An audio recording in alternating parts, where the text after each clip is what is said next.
Hola, es un placer tenerte aquí. Antes de comenzar, suscríbete al canal y dale like al vídeo. Me llamo Laura, tengo 31 años y vivo en Madrid. Esta ciudad fue siempre un refugio para mí, una mezcla de ruido, luz y promesas rotas que se perdían entre las calles empedradas. Trabajo como diseñadora gráfica freelance, en un pequeño estudio que monté con esfuerzo, soñando con independencia. Pero aunque todo parecía en orden por fuera, mi mundo interior llevaba años resquebrajándose, lentamente, como un cristal a punto de estallar. Nadie imaginaba que tras mis sonrisas cordiales se escondía una mujer al borde del abismo. Llevaba 5 años casada con Daniel, creyendo al principio que era el hombre de mi vida, ese que llega cuando una ya ha dejado de creer. Nos conocimos en una exposición de arte y su forma de hablar, segura y encantadora, me hizo bajar todas las defensas. Al principio todo era perfecto, cenas, flores, promesas de futuro, y una conexión que parecía sacada de una novela. Me enamoré sin reservas, convencida de que el amor verdadero había tocado por fin mi puerta. Y durante un tiempo, viví en esa ilusión como si fuera real. Pero con el tiempo, ese hombre dulce se transformó en alguien irreconocible, como si una sombra hubiera caído sobre él y no pensara marcharse. Empezó a controlar lo que vestía, con quién hablaba, a qué hora salía y cuándo debía volver, todo bajo el disfraz de preocupación. Sus palabras comenzaron a doler más que los silencios, sus miradas se volvieron cuchillas afiladas llenas de juicio y desprecio. Yo no entendía qué había hecho mal, ni en qué momento se rompió lo que habíamos construido. Y lo más aterrador fue darme cuenta de que, poco a poco, estaba dejando de ser yo. A veces me empujaba contra la pared cuando discutíamos, otras me agarraba del brazo con tanta fuerza que me dejaba marcas que después debía tapar con manga larga, incluso en verano. Nunca gritaba demasiado, como si supiera que el silencio era su mejor cómplice. Yo aprendí a callar, a bajar la cabeza, a fingir normalidad delante de los demás para evitar preguntas. Tenía miedo, pero más que de sus golpes, temía que nadie me creyera si algún día hablaba. Vivía atrapada en una cárcel sin barrotes, donde cada día era una prueba de resistencia. Después de cada arrebato, venía el arrepentimiento en forma de caricias fingidas y palabras vacías como, lo hice por amor o, no me hagas perder el control. Me miraba con esos ojos suplicantes y yo, rota por dentro, quería creerle porque aún recordaba al hombre que fue. Me aferraba a la idea de que todo era una fase, una tormenta pasajera, algo que podíamos superar. Pero sus actos gritaban lo que sus labios negaban, aquello no era amor, era poder disfrazado. Y yo me estaba desvaneciendo poco a poco en esa mentira. Fue un martes por la mañana cuando vi las 2 líneas en la prueba de embarazo y mi corazón se detuvo por unos segundos. Una parte de mí sintió esperanza, la otra un terror frío que me subió por la espalda como una serpiente. No sabía si debía alegrarme o llorar, porque traer un hijo al mundo en esas condiciones era una decisión cargada de riesgo. Apreté el test contra el pecho y me quedé en silencio largo rato, sin saber qué camino tomar. Ese bebé, sin saberlo, se convertiría en el punto de quiebre de mi historia. Cuando se lo conté, Daniel se quedó en silencio durante unos segundos, luego se arrodilló frente a mí con lágrimas en los ojos. Me juró que todo iba a cambiar, que ahora que íbamos a ser padres, él sería el hombre que yo merecía. Me habló de terapia, de volver a empezar, de dejar atrás el pasado como si se pudiera borrar con palabras. Por un momento quise creerle, porque aún no estaba lista para rendirme. Pensé que quizás el bebé le daría una razón para amar bien. Pero las semanas pasaron y nada cambió. Seguía controlando mi teléfono, revisando mis mensajes, vigilando mis movimientos como si yo fuera una delincuente. La única diferencia era que ahora no me empujaba tan fuerte, pero el veneno seguía ahí, en cada palabra que me hacía sentir culpable por todo. Su sonrisa solo aparecía cuando le convenía, y la ternura duraba lo que un suspiro. Comprendí entonces que sus promesas no eran más que otra forma de manipularme. Una noche, después de una discusión absurda por haber tardado 10 minutos más en llegar del supermercado, me gritó como nunca. Cogió un vaso y lo estrelló contra la pared, a escasos centímetros de mi cara, mientras me llamaba inútil y desagradecida. Estaba embarazada de casi 3 meses y aún así no se contuvo, empujándome contra el sofá con rabia. Sentí miedo por mi bebé por primera vez, un miedo visceral, de madre que ya protege antes de tener en brazos. Esa noche dormí con la puerta cerrada por dentro, llorando en silencio. A la mañana siguiente, me miré en el espejo y apenas me reconocí, ojos hinchados, piel pálida, una sombra de mí misma. Y ahí supe que no podía seguir así, que si no era capaz de protegerme por mí, debía hacerlo por mi hijo. Tomé la decisión más dura y valiente de mi vida, iba a pedir el divorcio. Ya no me importaba si él se ponía violento, si intentaba manipularme, si me amenazaba. Era mi vida o la suya, y yo por fin había elegido vivir. Esa misma tarde, esperé a que él se fuera al trabajo, respiré hondo y empecé a hacer las maletas en silencio, metiendo lo esencial. Cada prenda que doblaba era un recuerdo que dejaba atrás, una prueba de que estaba lista para marcharme. El corazón me latía con fuerza, pero mis manos no temblaban, estaba decidida. Había llamado a mi hermano Javier, que venía de camino sin que Daniel lo supiera. Por primera vez en años, sentía que el final estaba cerca. Pero no conté con que Daniel volvería antes de tiempo. Escuché la puerta abrirse con violencia y su voz gritando mi nombre por el pasillo. En cuestión de segundos, lo vi de pie en el marco de la habitación, mirando mi maleta abierta sobre la cama. Su expresión cambió de sorpresa a furia en un parpadeo, y supe que no tenía escapatoria en ese momento. Cerré la cremallera sin mirarlo, sabiendo que venía la tormenta. ¿A dónde piensas ir? Deshaz la maleta ahora mismo, nadie te va a dar el divorcio, rugió con una rabia que me heló la sangre. Dio un paso hacia mí con los puños apretados, su cuerpo tenso como una bestia a punto de atacar. Yo no dije nada, ni grité, ni lloré, el miedo me paralizó, pero también me hizo más fuerte. Sabía que cada palabra que dijera sería usada contra mí. Así que me mantuve en silencio, como un acto de resistencia. No respondí y seguí doblando mis cosas en silencio, sintiendo el aire cortado en la habitación como un cuchillo invisible. Cada prenda que colocaba en la maleta era un paso hacia mi libertad, aunque él respiraba cada vez más cerca de mí. Mis manos parecían tranquilas, pero por dentro temblaba como nunca, con la adrenalina quemándome la garganta. Sabía que cualquier palabra podía encender su furia aún más, así que opté por callar. Mi silencio era mi única defensa en medio de aquel volcán. Dio un paso hacia mí levantando el puño, sus ojos desbordados de rabia, apuntando a mi estómago como si quisiera borrar la vida que crecía dentro. Su respiración era rápida y pesada, un sonido animal que me erizaba la piel.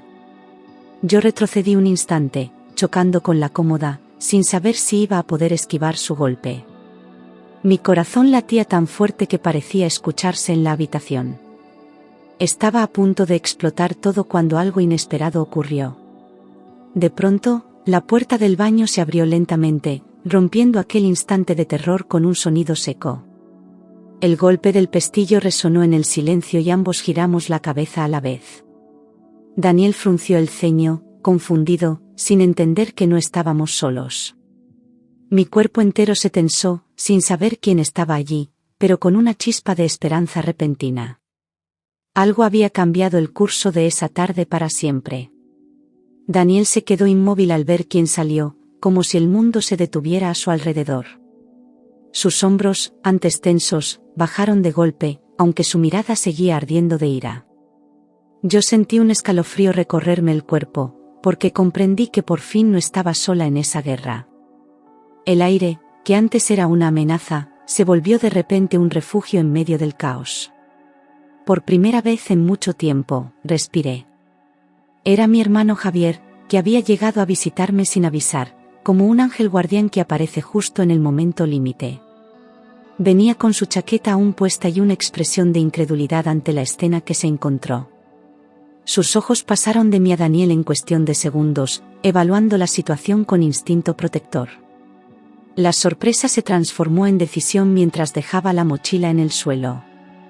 Yo sentí una oleada de alivio al verle allí, firme.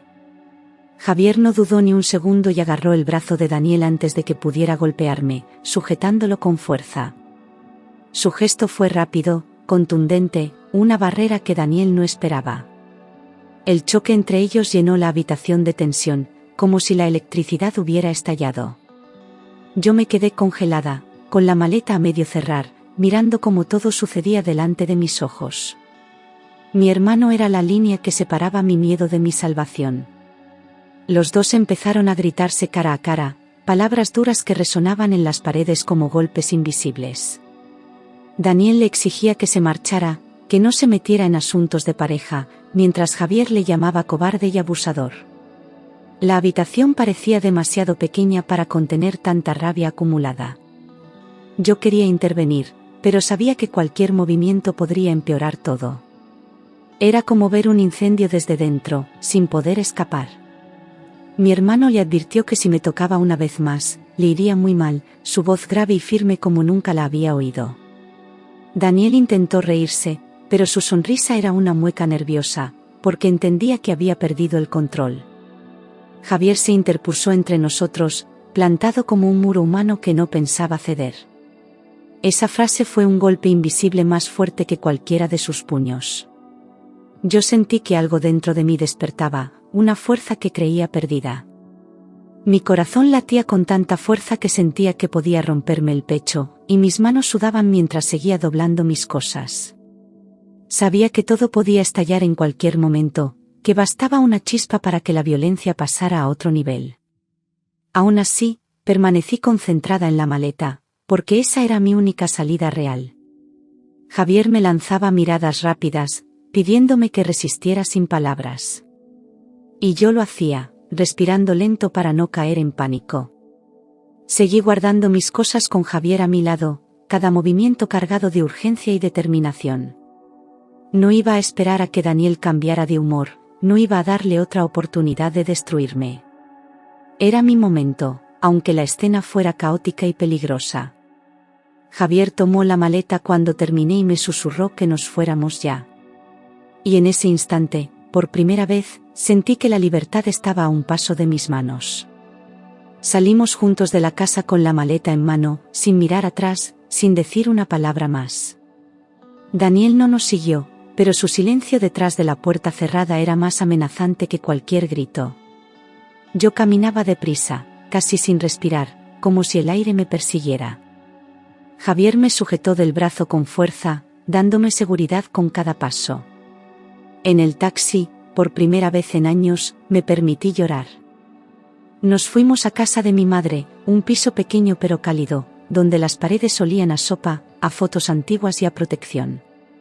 Ella abrió la puerta y al ver mi cara supo que algo grave había pasado, no hizo preguntas, solo me abrazó. En ese abrazo entendí lo que era sentirse a salvo, sentir que alguien te sostenía sin pedir explicaciones. Me tumbé en el sofá con una manta y el alma hecha pedazos. Esa noche dormí sin miedo por primera vez en mucho tiempo. Pero la paz no duró demasiado. 3 días después, Daniel apareció en la puerta con la cara desencajada y los ojos enloquecidos. Llamó al timbre una y otra vez, gritando mi nombre, suplicando y amenazando al mismo tiempo. Mi madre cerró todas las ventanas, pero su voz se colaba por las rendijas, como un veneno. Yo me escondí en el cuarto, temblando, sintiendo que no había escapado del todo. Aquel hombre no iba a soltarme tan fácilmente. Me gritó delante de mi madre que no iba a dejarme escapar, que yo era su mujer y ese hijo era suyo. Sus palabras se mezclaban con insultos, recordatorios de que me haría la vida imposible si no volvía con él. Javier salió al portal y lo enfrentó de nuevo, exigiéndole que se marchara antes de que llamáramos a la policía. Daniel se alejó solo cuando varios vecinos se asomaron a ver el escándalo. Pero en sus ojos, antes de irse, vi una promesa de venganza. Volvió una semana después, esta vez más agresivo, más decidido a llevarme por la fuerza si era necesario. Cuando abrimos la puerta creyendo que era el cartero, se lanzó hacia mí como una sombra furiosa. Me protegí con los brazos, grité, pero fue mi madre quien se interpuso, valiente, recibiendo el empujón que iba dirigido a mí. Javier corrió desde la cocina y lo empujó fuera de la casa, gritando con una furia que nunca le había escuchado. Ese día entendí que no podía esperar más. Fui directamente a la comisaría, con las manos aún temblorosas y la voz rota, pero con la determinación ardiendo en la mirada. Conté todo, desde el primer golpe hasta la última amenaza, sin saltarme una sola verdad. La agente que me atendió no me miró con lástima, sino con respeto, y eso me hizo sentir menos sola. Me tomaron declaración, me ofrecieron ayuda psicológica y protección inmediata. Al salir, sentí que algo dentro de mí se había enderezado por fin. Pedí una orden de alejamiento amparada por la Ley de Violencia de Género en España, y en menos de 48 horas fue aprobada. Daniel tenía prohibido acercarse a mí a menos de 500 metros, ni llamarme, ni escribir, ni rondar mi entorno. Me explicaron qué hacer si lo veía cerca, cómo actuar, a quién llamar. No era una solución definitiva, pero era un muro legal entre él y mi bebé. Dormí esa noche con la orden bajo la almohada, como si fuera un escudo invisible. La policía se presentó en su trabajo para notificarle la medida, y según me contaron, su reacción fue de rabia e incredulidad. No podía aceptar que había perdido el control sobre mí, que ya no me temblaban las piernas al escuchar su nombre. Intentó llamarme desde un número desconocido, pero ya no le respondí. Yo sabía que aún podía intentar algo, pero ahora no estaba sola ni indefensa. Tenía respaldo, leyes, y sobre todo, tenía voz. Se abrió una causa penal por violencia doméstica y comenzaron las diligencias, las citaciones, los informes forenses. Volver a contar cada episodio ante un juez fue revivir las heridas, pero también sacarlas a la luz, sanarlas con justicia. Daniel contrató un abogado caro y fingió ser víctima de una mujer manipuladora. Pero yo tenía pruebas, testigos, cicatrices reales que no se borraban con argumentos. La verdad empezaba a imponerse con fuerza. Solicité también la custodia completa de mi hijo, aún por nacer, convencida de que aquel hombre no merecía formar parte de su vida. El abogado me explicó que tendría que demostrar el peligro real que representaba para el menor. No me asusté, cada golpe, cada amenaza, cada noche sin dormir eran testimonio suficiente. No se trataba de venganza, sino de proteger lo más puro que tenía. Mi hijo no iba a conocer el miedo antes de conocer el amor. Mostré informes médicos con hematomas, diagnósticos de ansiedad, y un historial de visitas al centro de salud que durante años había guardado en silencio. También entregué fotos que había tomado a escondidas, por si algún día necesitaba demostrar que no estaba loca. Cada documento era un pedazo de mi dolor transformado en evidencia. No era solo mi palabra, eran mis cicatrices impresas en papel. Por fin tenía cómo defenderme ante la justicia. Javier testificó lo que había visto aquel día en casa y, además, aportó una grabación de audio donde se escuchaba claramente a Daniel gritándome y amenazándome. No fue algo planeado, lo había grabado por miedo a que pasara lo peor. Ese archivo se convirtió en una prueba irrefutable del terror que vivíamos. El juez lo escuchó en silencio, con el ceño fruncido. Yo sentí que cada palabra grabada era una voz menos que me pesaba dentro. Daniel intentó negarlo todo, mintió con frialdad, diciendo que yo lo provocaba, que exageraba, que todo era un teatro para quitarle a su hijo. Su abogado intentó construir una imagen de padre amoroso y víctima incomprendida, pero cada argumento se derrumbaba ante los hechos. Las pruebas eran sólidas, coherentes y contundentes. Yo lo observaba desde el otro lado de la sala, y por primera vez no me sentí más pequeña que él. Las máscaras se caían una por una. Fue condenado a prisión por maltrato habitual, con una pena que, aunque corta para lo que había vivido, representaba un antes y un después. El juez fue claro, ese hombre no podía acercarse a mí ni al niño que estaba por nacer. La sala quedó en silencio tras la lectura, y yo respiré con una mezcla de alivio, rabia contenida y paz. Era justicia, no venganza. Justicia para la mujer que había callado demasiado. Al salir del juzgado, me derrumbé en los brazos de mi madre, con un llanto que no pedía consuelo, sino libertad. Era como si cada lágrima limpiara años de miedo acumulado en mi cuerpo. Javier nos abrazó a las dos, sin decir nada, sabiendo que el silencio también puede ser amor. No había felicidad, pero sí alivio, y eso ya era muchísimo. Por fin, podía empezar a mirar hacia adelante sin cadenas. 2 meses después, di a luz a mi hijo, al que llamé Mateo, como símbolo de todo lo que había superado para traerlo al mundo. Fue un parto largo, con dolor físico, pero con una calma emocional que nunca imaginé tener. Cuando lo tuve en brazos, entendí por qué había resistido tanto. Él era mi renacer, mi recompensa, mi victoria silenciosa. Lloré al mirarle, no de tristeza, sino de orgullo.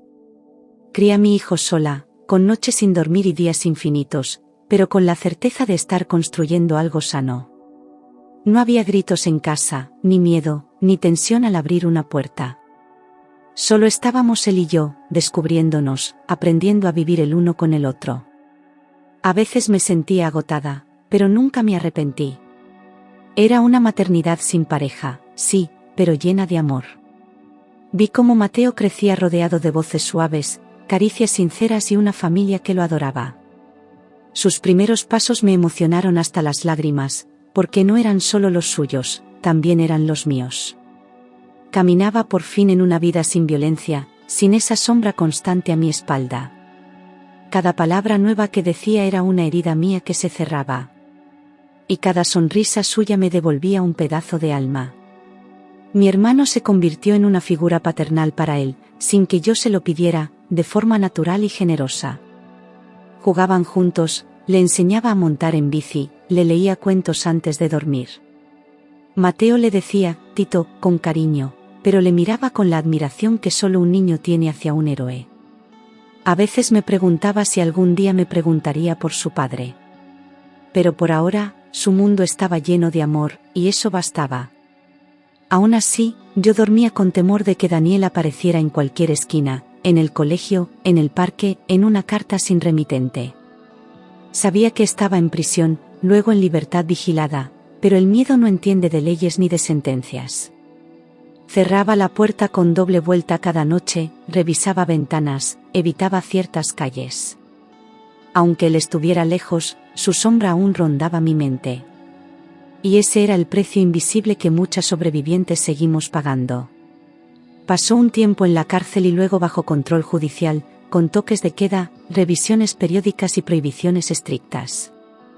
Yo recibía actualizaciones legales, pero cada notificación reavivaba viejas heridas. Saber que seguía bajo vigilancia me tranquilizaba solo a medias. Nunca supe si realmente se arrepintió o si solo fingía, como siempre. Pero ya no era mi problema, ni mi carga. Comprendí que la violencia nunca se detiene con promesas, que el "te juro que cambiaré" es solo un ciclo que se repite y encadena. Durante años me culpé por no haberme ido antes, por haber creído, por haber aguantado. Pero también entendí que salir lleva tiempo, y que cada mujer escapa cuando puede, no cuando quiere. Mi historia no era de vergüenza, era de resistencia. Y cada lección aprendida me había salvado la vida. Cada día con mi hijo me hacía más fuerte, cada pequeña rutina era una victoria sobre el miedo. Me convertí en una mujer práctica, resolutiva, que ya no esperaba salvadores, porque había aprendido a salvarse sola. No necesitaba que me aplaudieran, solo que me dejaran vivir en paz. Aprendí a confiar en mi intuición, a poner límites, a decir que no sin miedo. Lo que antes me rompía, ahora me hacía avanzar. Mi madre siempre estuvo ahí, ayudándome a cuidar de Mateo, dándome espacio cuando lo necesitaba y abrazo cuando me derrumbaba. Nunca me juzgó, ni siquiera cuando llegaba agotada, sin ganas de hablar, con el alma arrugada. Javier seguía presente también, convirtiéndose en ese tío que todos los niños adoran. Éramos un equipo silencioso, unido por el amor y por las cicatrices compartidas. Sin ellos, no sé si habría llegado tan lejos. A los 5 años, Mateo era un niño alegre y lleno de vida, con los ojos curiosos y una risa que iluminaba cualquier estancia. Le encantaba pintar, inventar historias, hacer preguntas imposibles antes de dormir. Verle así me confirmaba que había hecho lo correcto, que alejarlo de su padre había sido un acto de amor, no de egoísmo. Él no conocía la violencia, solo el cariño. Y eso ya era un triunfo inmenso. Decidí mudarme de ciudad para empezar de nuevo, lejos de viejos lugares, de miradas que sabían demasiado, de recuerdos que dolían al pasar. Quería una calle donde nadie conociera mi historia, donde mi hijo pudiera crecer sin sombras. Me daba vértigo empezar desde cero, pero más miedo me daba quedarme atrapada en el pasado. Empaqué todo lo esencial y dejé el resto atrás. Era hora de abrir otra puerta, con mi hijo de la mano. Nos trasladamos a Valencia, donde nadie nos conocía, y donde el sol parecía brillar más limpio sobre los tejados. Encontramos un piso pequeño cerca del mar, con ventanas grandes y paredes blancas listas para llenarse de nuevos recuerdos. Mateo se adaptó rápido, como si su alma supiera que esa ciudad era un nuevo comienzo. Yo, en cambio, tardé un poco más en bajar la guardia. Pero cada día me sentía más ligera, más libre. Abrí un pequeño negocio junto a una amiga de confianza, una librería taller donde combinábamos libros, arte y actividades para niños. Empezamos con pocos clientes, con miedo a fracasar, pero con muchas ganas de hacer algo nuestro. Mateo venía después del cole y se sentaba a dibujar entre estanterías, feliz. Era un lugar seguro, nuestro rincón de paz y creatividad. Poco a poco, la comunidad empezó a descubrirnos. Con el tiempo, nuestra empresa empezó a prosperar, con eventos llenos, cursos completos y una clientela fiel que nos recomendaba. Nos invitaron a ferias, salimos en una revista local, y de repente, todo aquello que parecía imposible, estaba ocurriendo. Yo me sorprendía a mí misma riendo sin culpa, haciendo planes, soñando otra vez. Ya no sobrevivía, vivía. Y Mateo crecía viendo a su madre fuerte y feliz. Por fin podía ofrecerle a Mateo una vida digna, con sus meriendas favoritas, clases de música y excursiones escolares sin apuros.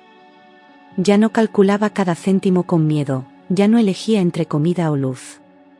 Había estabilidad, sí, pero también orgullo, todo lo había construido con mis propias manos. No necesitaba que nadie me mantuviera ni me rescatara. Había conquistado mi lugar en el mundo. Conocí a un hombre diferente, llamado Alejandro, en una feria cultural donde la librería tenía un puesto. Se acercó con su hija pequeña de la mano, buscando un libro ilustrado, y empezamos a hablar sin pretensiones. No hubo fuegos artificiales ni promesas, solo una conversación tranquila que me hizo sentir cómoda. Me miraba con respeto, sin invadir, sin presionar. Y eso, después de todo lo vivido, fue lo más valioso. Al principio me costó confiar después de todo lo vivido, porque cada gesto amable despertaba una alarma interior. Analizaba sus palabras, sus silencios, esperando encontrar alguna grieta oculta. Alejandro lo notó, pero nunca lo usó en mi contra, esperó, con paciencia, sin exigencias. Yo necesitaba tiempo, espacio y señales claras de que no era una repetición del pasado. Y él entendía eso como si ya lo supiera. Alejandro se mostró siempre respetuoso y comprensivo, preguntando si podía acercarse, si podía ayudar, si yo me sentía cómoda. Nunca cruzó una línea sin permiso, nunca me hizo sentir en deuda por su bondad. Conoció a Mateo con cautela, sin imponer su presencia, respetando nuestro ritmo. Con el tiempo, se convirtió en un amigo, luego en alguien que me hacía reír sin miedo. No me empujaba a amarle, solo me acompañaba mientras sanaba. Poco a poco volví a sonreír a su lado, sin darme cuenta, sin planearlo, como quien se deja llevar por una brisa suave después de una tormenta. Me descubrí deseando verle, contando los días para una cena, buscando su voz después de jornadas largas. No era un amor urgente, sino uno tranquilo, que curaba en lugar de consumir.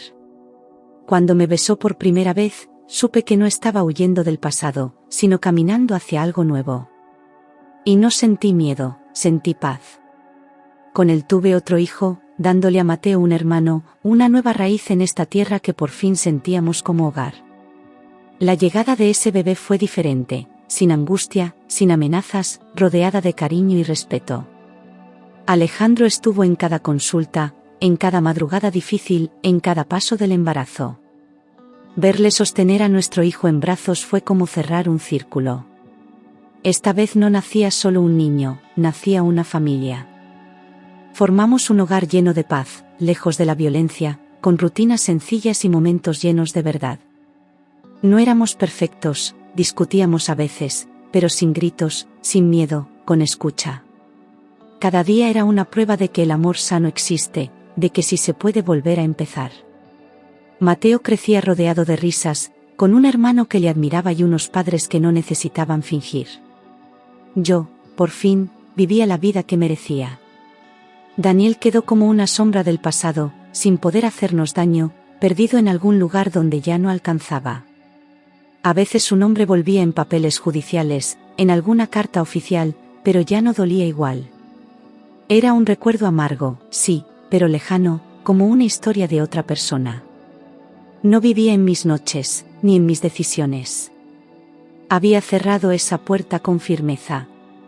Aprendí que nunca más dejaría que alguien me controlara, que mi voz tenía valor incluso cuando temblaba. Cada cicatriz era ahora parte de mi escudo, no de mi vergüenza. Había tocado fondo, sí, pero también había subido cada peldaño con mis propias manos. Ya no pedía permiso para ser libre. Mi fuerza no venía de la rabia, venía de haber sobrevivido. Hoy vivo tranquila, con mi familia, sabiendo que elegí la vida y no el miedo, que el amor no duele cuando es verdadero. Me levanto cada mañana sin sobresaltos, sin ruidos que me paralicen el corazón. Juego con mis hijos, paseo por la playa, respiro sin culpa. No necesito nada más que esto, presente, paz, y una mujer que volvió a nacer. Y ese, sin duda, es mi mayor triunfo. A veces me descubro mirando a Mateo mientras duerme, pensando en todo lo que no vivió, en todo lo que logré evitarle. Me asombra su inocencia intacta, su capacidad de confiar, de reír con el corazón abierto. Me recuerda cada día por qué no volví atrás, por qué resistí incluso cuando todo en mí gritaba rendición. Él es mi mejor argumento contra la oscuridad. Y su paz, mi mayor redención. Recibo cartas de otras mujeres que han leído mi historia, que han pasado por infiernos parecidos y me agradecen por contar lo que muchas callan. No soy una heroína, les digo, solo una mujer que un día se cansó de tener miedo. Cada testimonio que me llega es un espejo y un abrazo, una herida compartida. Entre todas vamos tejiendo una red invisible de apoyo. Porque sobrevivir no debería ser una excepción. Alejandro me ve escribir por las noches, a veces en silencio, otras con lágrimas. Nunca interrumpe, solo se acerca, me acaricia el cabello y me deja seguir. Sabe que escribir es parte de mi sanación, de mi nueva voz. No intento olvidar, intento entender y transformar. Porque lo vivido me rompió, sí, pero también me reconstruyó con otra forma, más consciente, más libre. A veces vuelvo a Madrid por trabajo, y el aire allí me pesa distinto, como si aún quedaran fantasmas en cada esquina. Pero ya no me paralizan, ya no me roban el aliento. Camino firme, respiro hondo, miro hacia adelante. Madrid fue la ciudad donde casi me perdí, pero también donde decidí salir. Y esa decisión me acompaña como una cicatriz luminosa. Mateo empezó a hacer preguntas sobre su padre.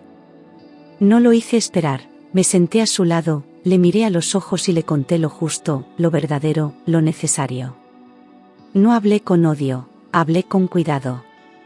Le expliqué que hay personas que hacen daño y que no todos los padres saben amar. Él escuchó en silencio, me abrazó fuerte y dijo: «Gracias por elegirme una vida bonita, mamá». A veces pienso que el amor verdadero no es ese que llega de golpe, con promesas infinitas, sino el que se queda en los días difíciles, en lo cotidiano. Alejandro y yo no necesitamos grandes declaraciones, nos bastan las miradas, los silencios cómodos, las rutinas compartidas. Nuestra historia no empezó con fuego, sino con calma. Y fue esa calma la que me enseñó a confiar otra vez. Hice las paces con mi pasado, pero no lo borré. Lo guardo en un lugar especial, donde no duele, pero enseña. No me avergüenzo de lo que viví, ni de haber tardado en salir. Cada decisión, cada paso en falso, cada recaída, fue parte del proceso. El dolor no me define, pero sí me enseñó a elegir mejor. Y a reconocer el valor de mi propia voz. Mateo ahora tiene 8 años y le gusta escribir cuentos donde los buenos siempre ganan y los malos desaparecen para siempre. A veces los leo a escondidas y lloro. Esos cuentos son su forma de entender el mundo, de ordenar la historia. No sabe que, en realidad, es él quien me está enseñando a mí. Su forma de ver la vida me recuerda que el amor puede empezar de nuevo. Sin miedo. He aprendido que sanar no es olvidar, es recordar sin que duela. Es volver a ciertos lugares, a ciertas palabras, y poder respirar. Es mirarme al espejo y ver a una mujer entera, aunque esté hecha de trozos cosidos. Es abrazar mi historia sin vergüenza, sin silencio. Porque callar me protegió un tiempo, pero hablar me salvó para siempre. Hoy soy la mujer que necesitaba cuando tenía 20 años, segura, libre, serena. No perfecta, no invulnerable, pero sí fuerte en lo que importa. La vida me sigue enseñando que la paz no es un destino, es una elección diaria. Y yo, cada día, elijo vivir con dignidad. Porque al final, no sobreviví por suerte. Sobreviví porque me atreví.